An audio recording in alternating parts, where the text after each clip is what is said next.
जय माता दी सभी भक्तों को आप सभी का एक बार फिर से स्वागत है हमारे YouTube चैनल केशु शॉर्ट्स में। प्यारे भक्तों, जैसा कि आप सबको पता है कि अब नवरात्रे चल रहे हैं और नवरात्रे के दूसरे दिन माँ दुर्गा के ब्रह्मचारिणी रूप की पूजा की जाती है। नवरात्रों में 9 दिन का व्रत करना बहुत ही शुभ होता है। 9 दिन माता रानी के नाम का जाप करना और माता के 9 रूपों की पूजा अर्चना करने से जीवन में सुख समृद्धि आती है। माँ दुर्गा का 9 शक्तियों में से दूसरा स्वरूप माँ ब्रह्मचारिणी का है। यहाँ ब्रह्म का अर्थ तपस्या से है। माँ दुर्गा का यह स्वरूप भक्तों को भक्ति और सिद्धों को अनंत फल देने वाला है। इसकी उपासना करने से तप, त्याग, वैराग्य, सदाचार और संयम की वृद्धि होती है। ब्रह्मचारिणी का अर्थ तप की चारिणी यानी तप का आचरण करने वाली माता। देवी का यह रूप पूर्ण ज्योतिर्मय और अत्यंत भव्य है। इस देवी के दाएं हाथ में जप की माला है और बाएं हाथ में यह कमंडल धारण किए है। तो चलिए अब शुरू करते हैं माँ ब्रह्मचारिणी की कथा। माँ ब्रह्मचारिणी की पौराणिक कथा के अनुसार पूर्व जन्म में इस देवी ने हिमालय के घर पुत्री रूप में जन्म लिया था और नारद जी के उपदेश से भगवान शंकर को पति रूप में प्राप्त करने के लिए घोर तपस्या की थी। इस कठिन तपस्या के कारण इन्हें तपस्विनी अर्थात ब्रह्मचारिणी नाम से अभिहित किया गया। 1000 वर्ष तक इन्होंने केवल फल फूल खाकर बिताए और 100 वर्ष तक केवल जमीन पर रहकर शाक पर निर्वाह किया। कुछ दिनों तक कठिन उपवास रखे और खुले आकाश के नीचे वर्षा और धूप के घोर कष्ट सहे। 3000 वर्षों तक टूटे हुए बेलपत्र खाए और भगवान शंकर की आराधना करती रही।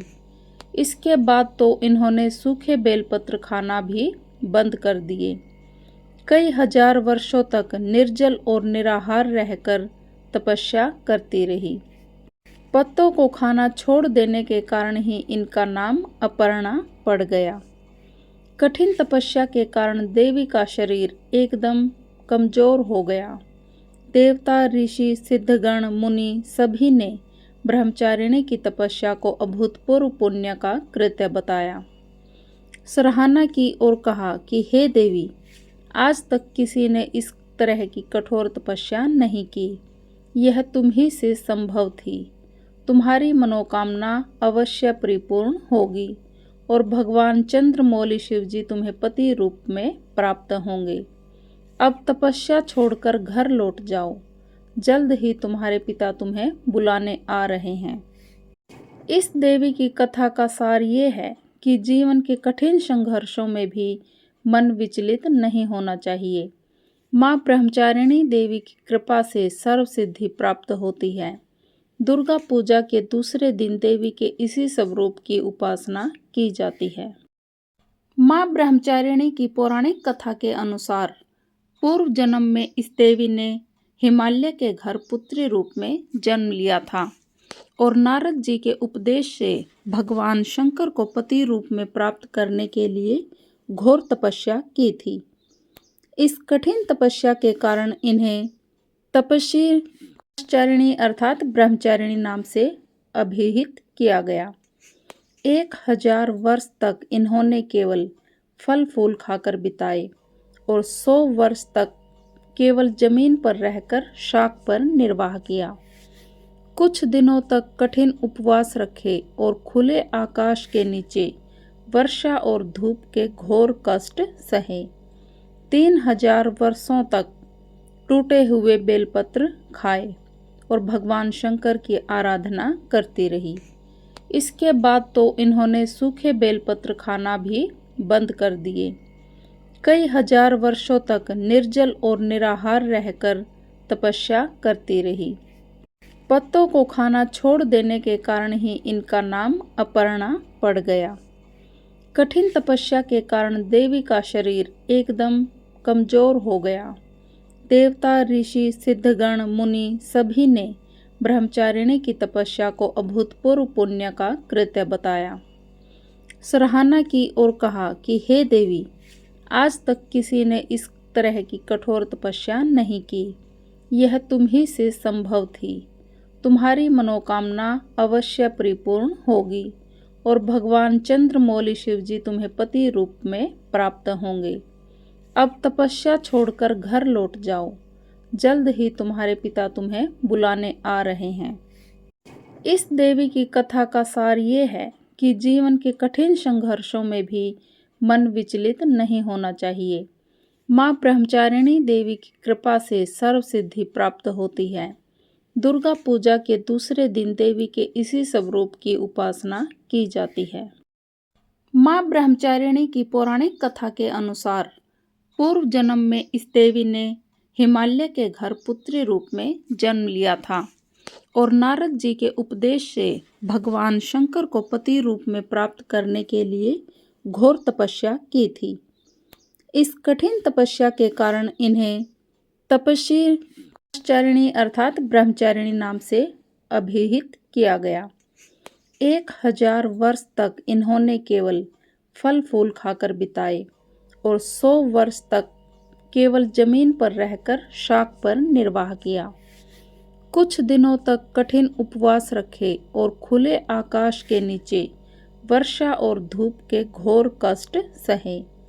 3000 वर्षों तक टूटे हुए बेलपत्र खाए और भगवान शंकर की आराधना करती रही।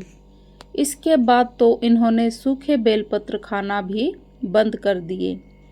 कई हजार वर्षों तक निर्जल और निराहार रहकर तपस्या करती रही। पत्तों को खाना छोड़ देने के कारण ही इनका नाम अपर्णा पड़ गया। कठिन तपस्या के कारण देवी का शरीर एकदम कमजोर हो गया। देवता, ऋषि, सिद्धगण, मुनि सभी ने ब्रह्मचारिणी की तपस्या को अभूतपूर्व पुण्य का कृत्य बताया। सराहना की और कहा कि हे देवी, आज तक किसी ने इस तरह की कठोर तपस्या नहीं की। यह तुम ही से संभव थी।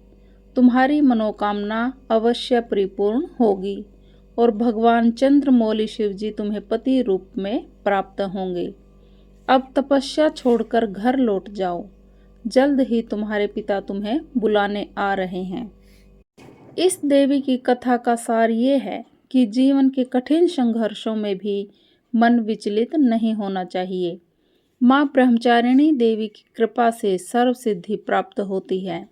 दुर्गा पूजा के दूसरे दिन देवी के इसी स्वरूप की उपासना की जाती है। माँ ब्रह्मचारिणी की पौराणिक कथा के अनुसार पूर्व जन्म में इस देवी ने हिमालय के घर पुत्री रूप में जन्म लिया था और नारद जी के उपदेश से भगवान शंकर को पति रूप में प्राप्त करने के लिए घोर तपस्या की थी। इस कठिन तपस्या के कारण इन्हें तपस्वी ब्रह्मचारिणी अर्थात ब्रह्मचारिणी नाम से अभिहित किया गया। 1000 वर्ष तक इन्होंने केवल फल फूल खाकर बिताए और 100 वर्ष तक केवल जमीन पर रहकर शाक पर निर्वाह किया।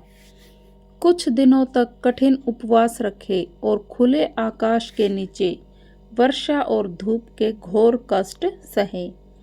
3000 वर्षों तक टूटे हुए बेलपत्र खाए और भगवान शंकर की आराधना करती रही। इसके बाद तो इन्होंने सूखे बेलपत्र खाना भी बंद कर दिए। कई हजार वर्षों तक निर्जल और निराहार रहकर तपस्या करती रही। पत्तों को खाना छोड़ देने के कारण ही इनका नाम अपर्णा पड़ गया। कठिन तपस्या के कारण देवी का शरीर एकदम कमजोर हो गया। देवता, ऋषि, सिद्धगण, मुनि सभी ने ब्रह्मचारिणी की तपस्या को अभूतपूर्व पुण्य का कृत्य बताया। सराहना की और कहा कि हे देवी, आज तक किसी ने इस तरह की कठोर तपस्या नहीं की। यह तुम ही से संभव थी। तुम्हारी मनोकामना अवश्य परिपूर्ण होगी और भगवान चंद्रमौली शिव जी तुम्हें पति रूप में प्राप्त होंगे।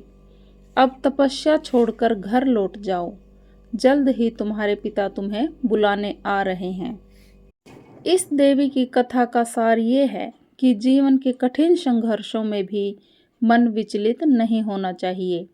माँ ब्रह्मचारिणी देवी की कृपा से सर्व सिद्धि प्राप्त होती है।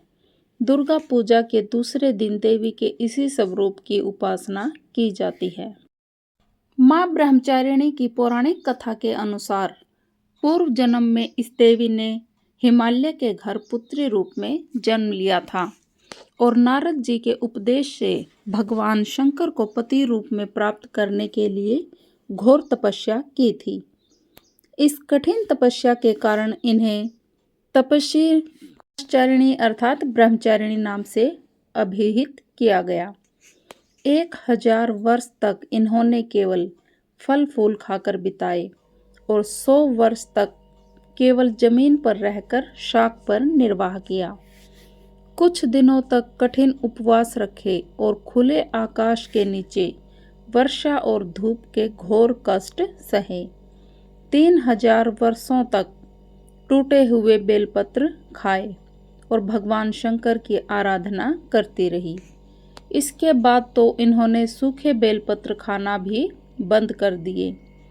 कई हजार वर्षों तक निर्जल और निराहार रहकर तपस्या करती रही।